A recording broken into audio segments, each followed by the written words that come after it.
Voici mon témoignage. Chaque nuit, dès que je ferme les yeux, dès que je m'endors, je me transporte au XXe siècle, dans un lieu, en Belgique, en France ou au Luxembourg, où l'on se bat encore. Je suis un simple témoin de ces événements, et chaque nuit, une nouvelle histoire se déroule sous mes yeux. Ces voyages dans le temps, avec ces hommes et ces femmes au cœur des conflits, m'ont appris beaucoup sur leurs épreuves et leur courage. Ma voix vous guidera tout au long de ce podcast vers les images et les messages reçus au cours de ces nuits étranges et mouvementées.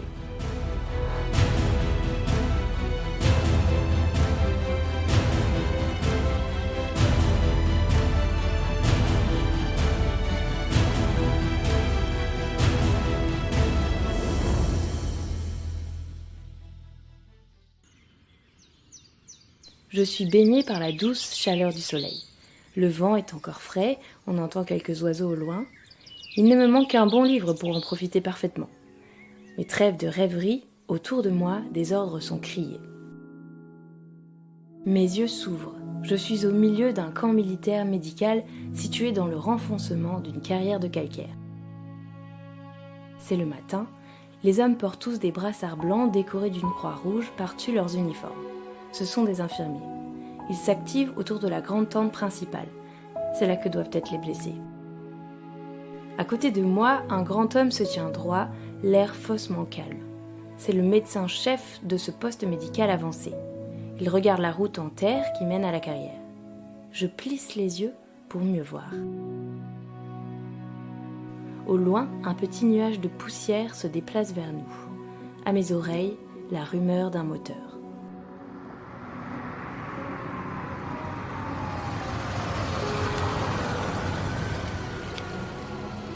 La voiture se gare devant nous. Et quelle voiture! Je n'ai jamais rien vu de tel. Même dans les expositions de photographes de la Grande Guerre auxquelles je suis allée.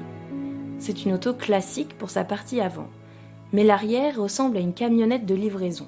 Elle est grise, une croix rouge et un drapeau français ont été peints à la main sur la tôle. Une femme et un homme en sortent en souriant. Le médecin-chef a l'air tout à la fois ravi et extrêmement surpris. Surtout, il ne peut s'empêcher de dévisager la femme d'une 50aine d'années qui s'avance devant lui. Elle a les cheveux blonds, légèrement grisonnants. Elle est d'une taille moyenne, mais domine de toute sa stature l'officier. Elle lui tend un papier que le médecin s'empresse de lire.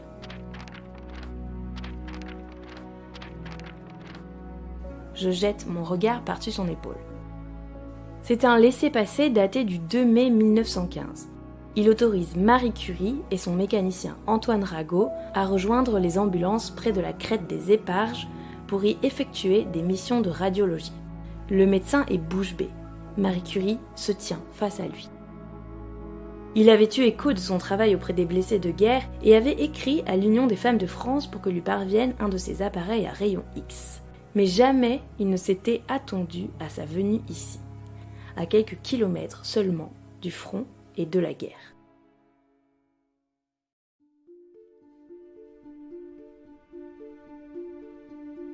Devant l'enthousiasme du médecin, on en oublierait presque les blessés. Pas Marie Curie qui le presse gentiment, elle veut visiter le camp. Nous nous dirigeons vers l'immense tente principale, et juste à côté, une tente bien plus petite qui est vide. Marie l'a vue. Avec l'accord du médecin-chef, elle envoie Rago, son mécanicien, y monter l'appareil à rayon X transportable. C'est donc ça que contenait l'étrange fourgonnette. Une machine pour effectuer des radiographies.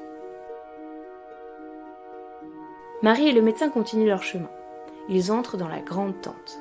Je m'y glisse après eux. Des centaines d'hommes sont allongés sur des brancards et de la paille à même le sol.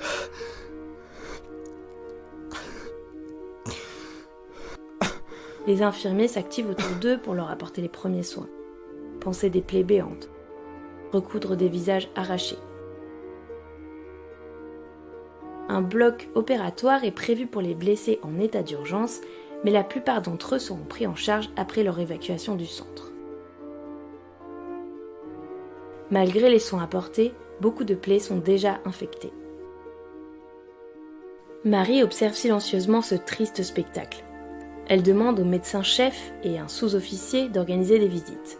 Elle veut voir tous les patients présents. même si cela doit lui prendre une semaine entière. C'est la seule femme sur les lieux. Elle n'est là que depuis quelques instants seulement, mais c'est elle qui semble commander le camp. Elle retourne aussitôt voir Monsieur Rago. Je marche derrière elle. La voiture est juste à côté de la tente. À l'intérieur, il a fini d'installer l'appareil. Il ne lui aura fallu que 30 minutes. Pour garantir son alimentation électrique, l'appareil à rayon X est branché directement à une dynamo qui s'active avec la pédale d'embrayage de la voiture. Quelle ingéniosité! Mais fallait-il en attendre moins d'un double prix Nobel? Marie obscurcit la tente au maximum et bricole avec 2 couvertures une chambre noire.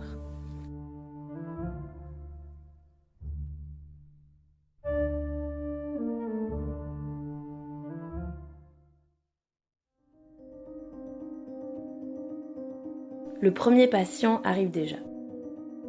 Il a reçu plusieurs éclats d'obus dans le mollet 2 jours plus tôt. La blessure commence à s'infecter. Déjà meurtri, il a peur d'avoir mal. Marie le rassure, il ne sentira rien, comme une simple photo. Le patient est installé, Marie règle l'appareil avec maîtrise et précision. Un clic, l'instant d'après, une image est développée dans la chambre noire improvisée.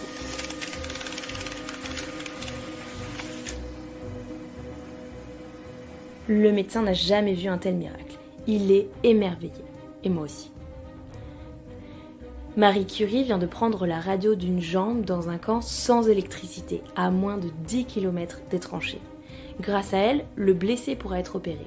Les projectiles coincés dans son corps ont été parfaitement localisés. Les patients défilent toute la journée à un rythme effréné.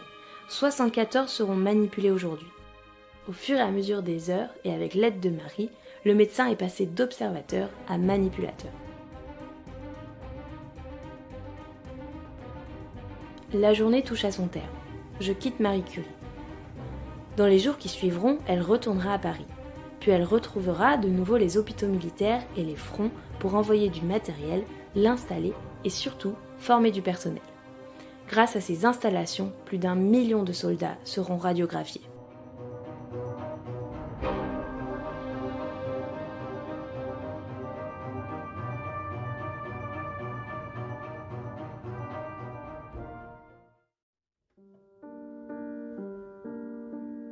Je pensais quitter la guerre et regagner le confort de ma chambre, mais l'histoire n'en a pas fini avec moi.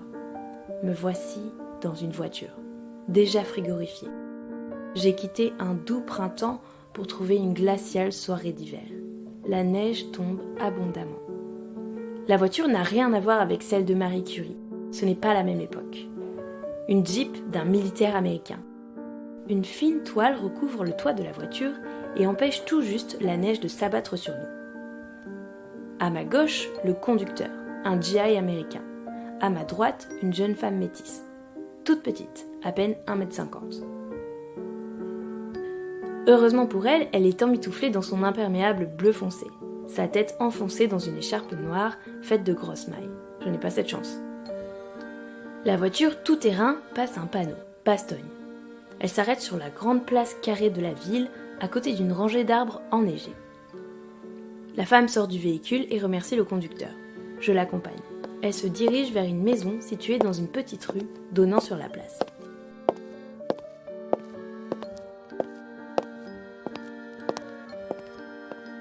À l'intérieur, son père l'accueille. Une délicieuse odeur de potage émane de la cuisine. Elle s'y dirige et se sert. Sur la table, un journal porte la date du jour. Nous sommes le samedi 16 décembre 1944. La jeune femme, épuisée et peu bavarde. Elle a rendu visite à une amie dans un village à côté et a eu des difficultés pour rentrer. Aucun vicinal n'a circulé de l'après-midi. Je ressens sa grande fatigue. Quelques jours plus tôt, elle est rentrée de Louvain, où elle est étudiante infirmière, pour passer les fêtes avec son père et son frère. C'est ce qu'il reste de sa famille. Elle qui n'a presque pas connu sa vraie mère, une indigène congolaise. À 3 ans, leurs destins ont été arrachés. Elle, c'est Augusta Chiwi. Dans quelques heures, elle deviendra l'ange gardien de soldats américains.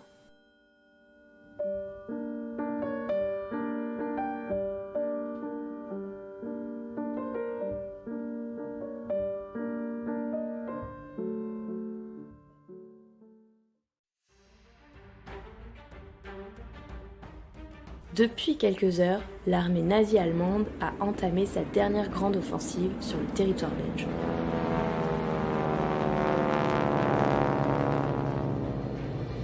Pour le moment, Augusta n'en sait rien. Elle part se coucher. Nous sommes une semaine plus tard, le 24 décembre. Bastogne devrait être à la fête, mais les rues que j'arpente sont vides. Les maisons sont abandonnées. La ville est attaquée depuis 5 jours par les Allemands et totalement assiégée depuis le 21. Je marche aux côtés d'Augusta. À notre droite, les décombres d'un bâtiment sont ensevelis sous la neige. Augusta marche vite, la peur au ventre.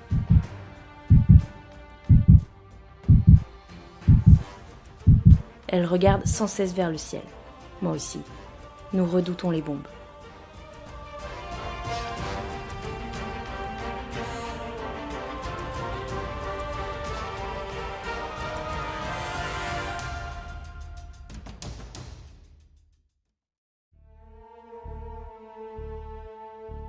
Nous nous dirigeons vers une maison de maître. À l'intérieur, c'est un véritable hôpital de fortune. Une centaine de soldats américains blessés y sont entassés. À l'encerclement de la ville, ils n'ont pas pu être évacués ailleurs. L'odeur est épouvantable. Un parfum de macération rance. Mais l'hygiène n'est plus la priorité. On manque de matériel médical, d'eau et d'électricité. Augusta s'est portée volontaire auprès de l'armée américaine 3 jours plus tôt pour aider les soldats blessés au combat ou par les bombardements. À ses côtés, une autre infirmière, Renée Lemaire. Elle vient aussi de Bastogne et est aussi rentrée pour les vacances. Les 2 femmes se sont liées d'amitié. Augusta se met directement au travail. Elle se porte au chevet d'un soldat qui a eu la main sévèrement coupée par un éclat de grenade. Elle lui lave sa blessure, lui retire les éclats restants, puis le recoupe prestement. Je la regarde, impressionnée par son courage. Ses gestes sont précis et assurés. Surtout, elle offre à l'ensemble du dispensaire son éclatant sourire. Sa présence même est réconfortante. Elle retrouve un autre patient. Il a perdu sa jambe au-dessus du genou il y a 2 jours. Augusta doit changer son pansement. À côté d'elle, Renée donne des sulfamides à un autre blessé. Les 2 infirmières en profitent pour circuler. Elles parlent de leurs projets futurs. Renée a récupéré ce matin un parachute de soie blanche qui avait servi pour un largage de nourriture par avion. Dès qu'elle le pourra, elle en fera une magnifique robe pour son mariage.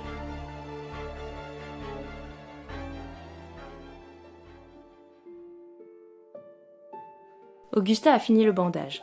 Elle décide de prendre l'air et je sors avec elle. Devant la maison, un groupe de GI américains est en train de fumer.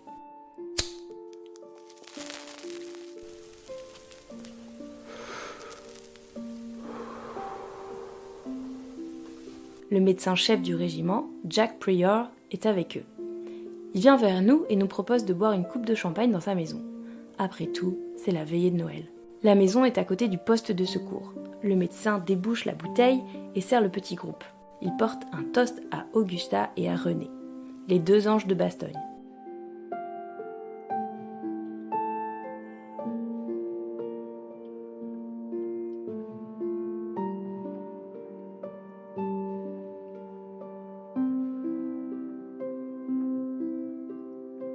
Au dehors, le moteur d'un avion ronronne.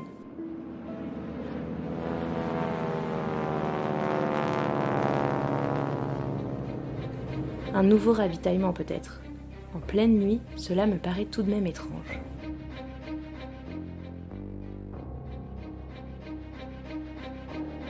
Je n'ai pas le temps de réfléchir plus. Un bruit tonitruant éclate mes tympans.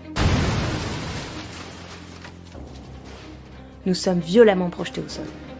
Mes oreilles bourdonnent et je n'entends plus rien. Je reviens à moi péniblement. Je me relève, sonnée par l'impact. Autour de moi, Augusta et le médecin en font de même. La poussière nous étouffe. Toutes les vitres ont été soufflées. Jack se précipite au dehors. Je marche dans son sillage. Arrivé à la porte, mon cœur s'arrête. Le dispensaire improvisé n'est plus qu'un amas de débris. Une bombe l'a soufflé.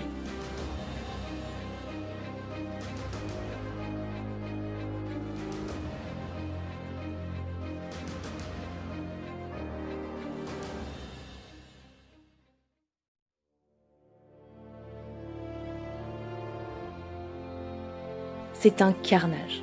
Des corps écrasés, des membres arrachés. Des soldats accourent déjà pour dégager les décombres et sauver les vivants. Je me retourne.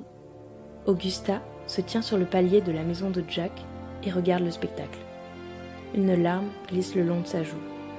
Elle pense à tous les blessés qu'elle a soignés. Elle pense à Renée. Elle ne la reverra plus.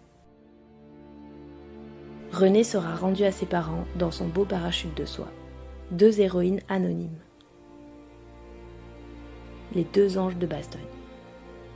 Je suis cette fois pour de bon de retour dans ma chambre, prête à reprendre le rôle qui m'a été confié, prête à mettre en lumière le prochain rêve qui me traversera.